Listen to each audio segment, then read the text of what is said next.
আচ্ছা, উজ্জ্বলদার বিরিয়ানি খুলে গেছে। ঘি মেশানোটার অপেক্ষায় আছি আমরা। ঘি মেশানোটা দেখবো যে উনি কতটা কি ঘি মেশাচ্ছেন। গাইস ভিডিওতে প্লিজ তোমরা থেকো, ওকে? দেখতে পাচ্ছ ঘি নেমে গেল। এবার ঘি মিক্স হচ্ছে। চেপে গেল ঘি। কতটা ঘি আছে দাদা? 1 কেজি ঘি আছে, তাই তো? ওকে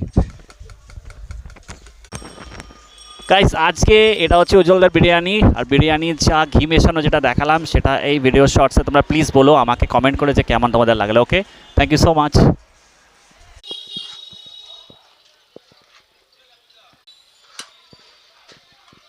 গাইস, এটা যেটা দেখতে পাচ্ছ সেটা হচ্ছে চিকেন বিরিয়ানি, আর এইটা যেটা দেখতে পাচ্ছ সেটা হচ্ছে মাটন বিরিয়ানির হাঁড়ি। টাইমিংলি এটাই হচ্ছে এক্স্যাক্ট টাইম, দুপুর 1টা থেকে সন্ধে 5:30 পর্যন্তর মধ্যে শেষ হয়ে যায়, আবার নতুন হাঁড়ি চাপে। সো তোমরা ভিডিওতে আমাকে প্লিজ কমেন্ট বক্সে কমেন্ট করে জানিও যে তোমাদের ভিডিওটা কেমন লাগলো। Thank you so much for watching me today. Thank you.